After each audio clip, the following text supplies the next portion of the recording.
Hello guys, welcome back to my YouTube channel, and for today's video we're going to tackle the Indanet Akad chapter 10, which entitled application layer.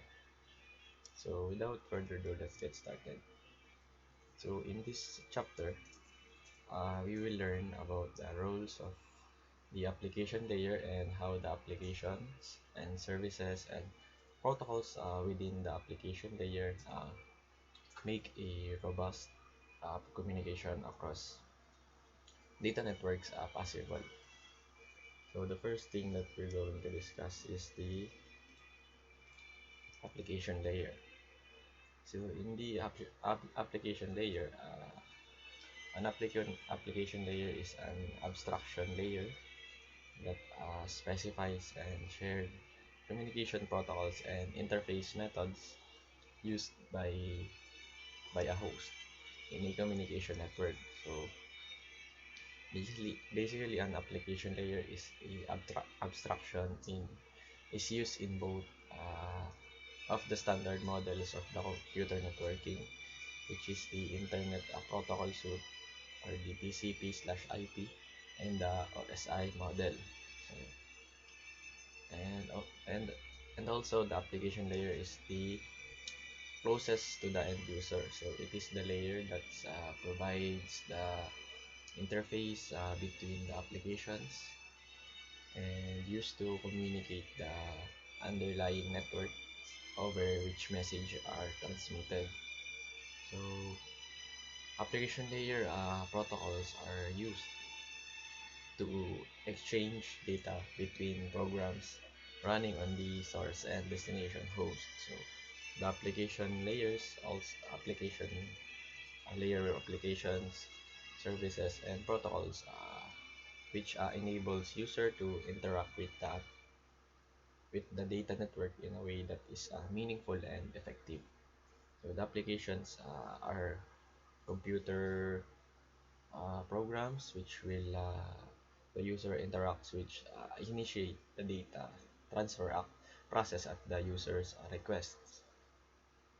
And the service are background programs that provides the connection between the application layer and the lower layers of the networking model. So the protocols provide a structure of agreed upon the rules and processes that ensures a service running on a particular device can send and receive data from the range of a different network devices. So that is all about in the application layer. So the next thing that we're going to discuss is the P2P application. So with P2P application, each computer in the network running the application can act as a client or server for the other computers in the network.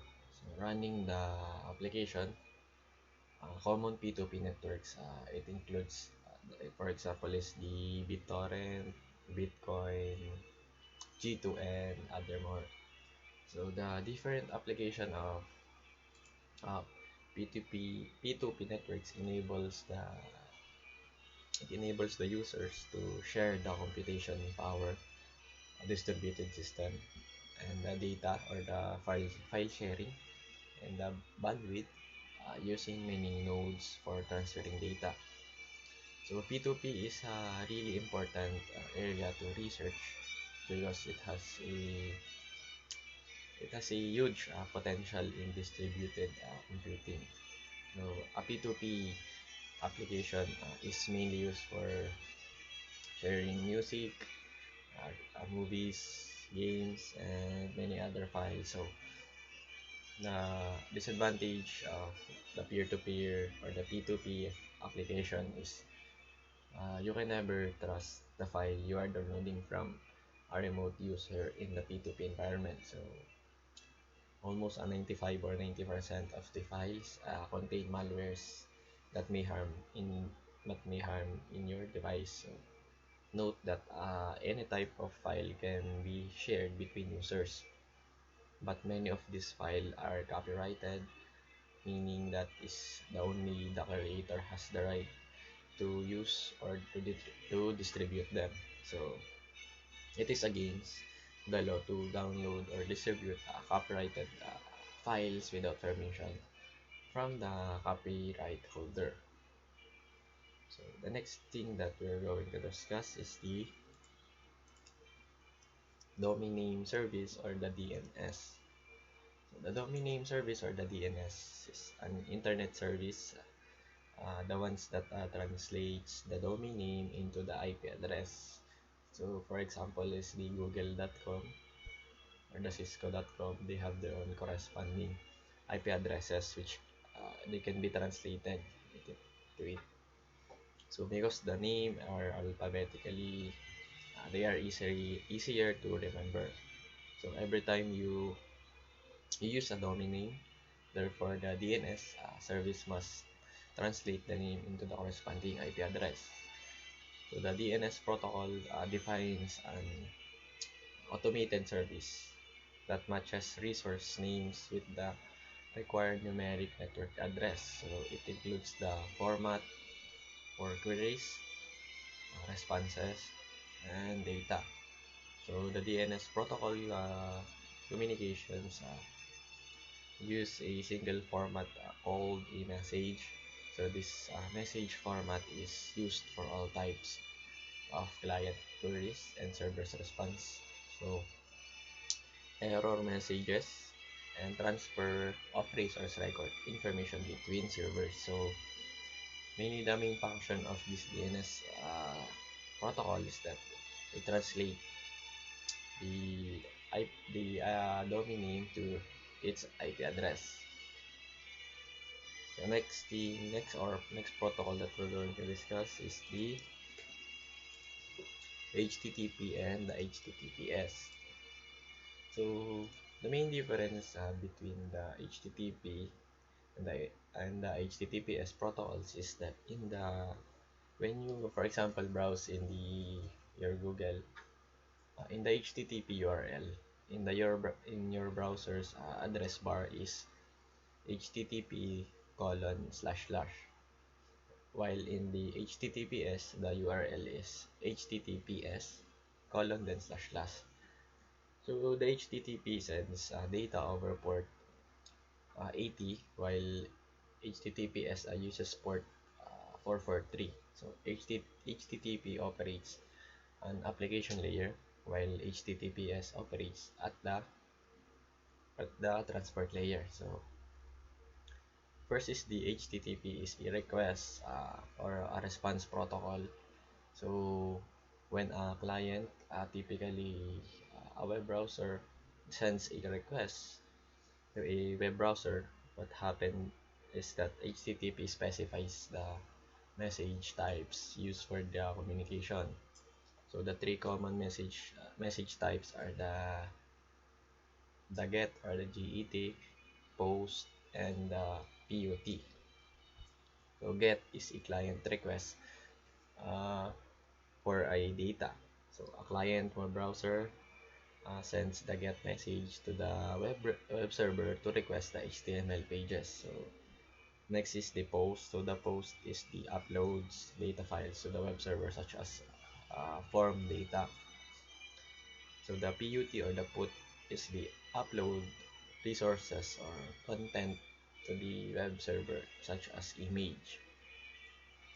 So those are the three common message types in the HTTP.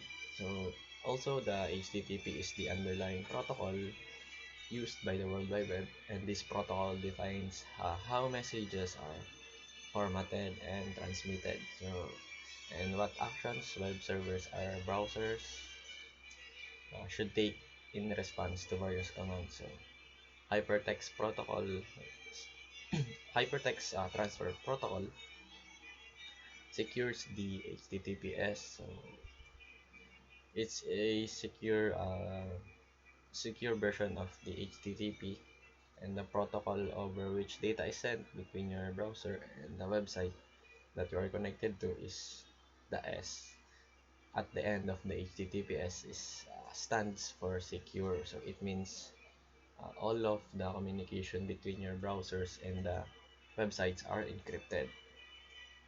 So for secure communication across the internet, the HTTP secure or the HTTPS protocol is used. So HTTPS use authentication and encryptions to be able to secure data as it travels between the client and the servers.